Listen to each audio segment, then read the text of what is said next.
Dear students, பாருங்களேன், conservation of energy அப்படின்ட்டு பாருங்களேன். ஒன்றில் ஹைட்ரோ எலக்ட்ரிக் பவர் பிளான்ட்டை எப்படி energy neither created not destroyed, create பண்ணவும் முடியாது, டிஸ்ட்ராய் பண்ணவும் முடியாது. அதான் வந்து கன்சர்வேஷன் ஆஃப் எனர்ஜி. இங்கே பாருங்களேன், ஃபஸ்ட் திங் பாருங்களேன், இங்கே டேமோட ஒரு சைடு காட்டியிருக்கேன். இதில் பார்த்தீங்கன்னா வாட்டர் இருக்கா, இது வந்து பொட்டன்ஷியல் எனர்ஜி. புரியுங்களா? இந்த வாட்டர் இந்த டியூப் வழியாக போதா, இதுக்கு பேர் பென்ஸ்டாக்னு பேர். இதெல்லாம் ஹையர் ஸ்டாண்டில் பாருங்கள். இங்கே பாருங்களேன், இந்த பொட்டன்ஷியல் எனர்ஜி இது மூவ் ஆகிறதுனால என்ன எனர்ஜியாக மாறும்? கைனட்டிக் எனர்ஜியாக மாறும்.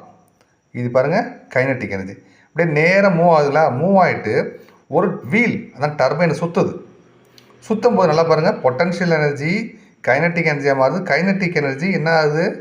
போய் இதில் மோதினோன்னா மோதினோன்னா பார்த்தீங்கன்னா இது சுற்ற ஆரம்பித்தோடனே என்ன எனர்ஜியாக மாறுது? மெக்கானிக்கல் எனர்ஜியாக மாறுது. ஸோ இது ரொட்டேட் ஆக சென்டராக இருக்க ஷாஃப்ட்டும் ரொட்டேட் ஆகும். ஸோ அந்த ஷாஃப்டில் என்னன்னா அல்டர்னேட்டர், இதோட பேக் சைடில் அல்டர்னேட்டர் இருக்கும். ஸோ இந்த மெக்கானிக்கல் எனர்ஜி தான் என்ன ஆகும்?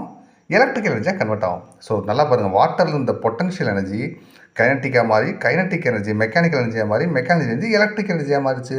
இதுதான் கன்சர்வேஷன் ஆஃப் எனர்ஜி. புரியுதா? தேங்க்யூ.